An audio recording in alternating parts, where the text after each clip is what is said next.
In this video, I'll be covering the 8 essential things you absolutely need to know before starting a successful e-commerce business. My name is Alex Bishop and I've been working in e-commerce now for almost 3 years, primarily in Amazon FBA, where I've done almost £500,000 in sales. When you're just starting out, the advice you'll hear in this field can be overwhelming.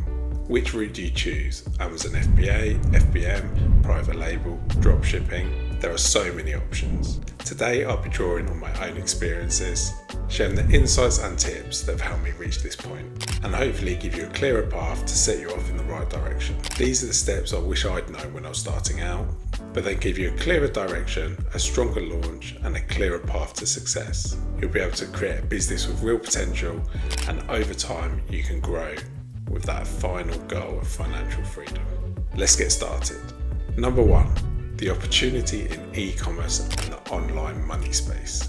Recognize the potential despite the scams. It's understandable to be cautious with all the scams that are out there, but don't let that stop you. Success is possible if you treat it like a real job and commit to the process. Consider the unique opportunity. 20 to 30 years ago, the prospect of working from a laptop from anywhere in the world seemed unfathomable. Embrace the chance to build something flexible and fulfilling on your own terms. Number 2, do your research. One of the best ways to learn is through what I call YouTube University. Don't underestimate it. YouTube is an incredible resource to get you started quickly, with countless tutorials and insights available for free. If you decide to invest in mentorship, which is what I did, and I can highly recommend, be sure to choose a reputable mentor. Look for someone who's trusted and experienced in the space. Choosing the right person can fast track your success. Who are they? How long have they been selling? Do they have proof of results? Are they a well-known person within the space? Do they have independent referrals and testimonials? Choosing the right person can make all the difference. Number 3, pick your vehicle and stick to it. As I mentioned earlier, there are many paths you can take with e-commerce, but whatever you choose, make sure you're committed for the long haul, even through the ups and downs. Why is this important? Because doubt will creep in more than you expect. In any business, you'll experience incredible highs and challenging lows, and e-commerce is no exception. When things don't go to plan, it's tempting to jump ship and find that new shiny object. But here's the reality, every business has its hurdles. But success doesn't come from bouncing around, it comes from sticking with it, staying focused and working through those hard moments. In the e-commerce space, especially on social media, it's really popular for people to be flashing their sales dashboards, showing you this big number, that big number. It can be disheartening, but realistically, you have no idea how long they've been at it and how much money they started with. Don't get discouraged and run your own race. Number 4, spend money to make money. This may seem obvious, but it can be difficult to invest in your own business when you're starting with a small amount of capital. Expect to experience both losses and wins. That's part of the journey. You might even incur yourself some debt, but that's only to be expected when starting a business.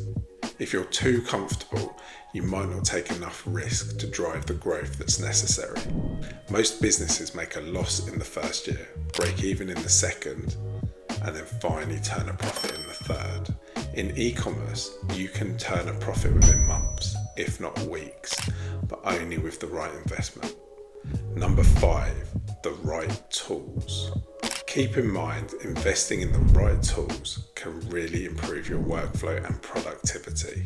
You may encounter some less than ideal tools along the way, but don't let that put you off. Keep trying different tools until you find the ones that work for you. In my experience with Amazon FBA, finding the correct tools not only boosts my profits, but it also saves me money. 6, product differentiation. This aspect largely depends on the path you choose for your business. For instance, with Amazon FBA, you won't need to focus on ads and marketing because Amazon does that for you. However, regardless of your niche, this is universally applicable. Aim to diversify rather than narrow your focus. This strategy helps from getting stuck with excess inventory on a product that may not be performing. Number 7, the market runs in cycles.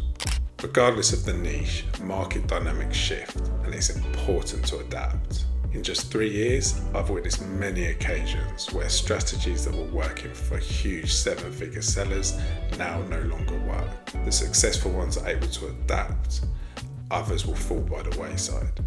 To maintain consistency amid these market trends and changes, it's crucial not to become too comfortable with your established practices. Continuous learning is key.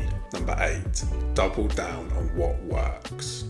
Tracking data is essential for your business. It allows you to identify what works best and implement those insights into streamlining your workflow. In my case with Amazon, I realised that sourcing all day for products was my weak point. To address this, I decided to hire a virtual assistant because sourcing is a highly repetitive task that can be optimised, enabling the business to work for me rather than exhausting myself in the process. Here are my key takeaways for creating a profitable and sustainable e-commerce business. If you have any questions, feel free to drop them in the comments below or DM me on social media. If you found this video useful, please share it with a friend who's considering starting their own e-commerce journey. And remember to like and subscribe for more information on e-commerce and Amazon FBA.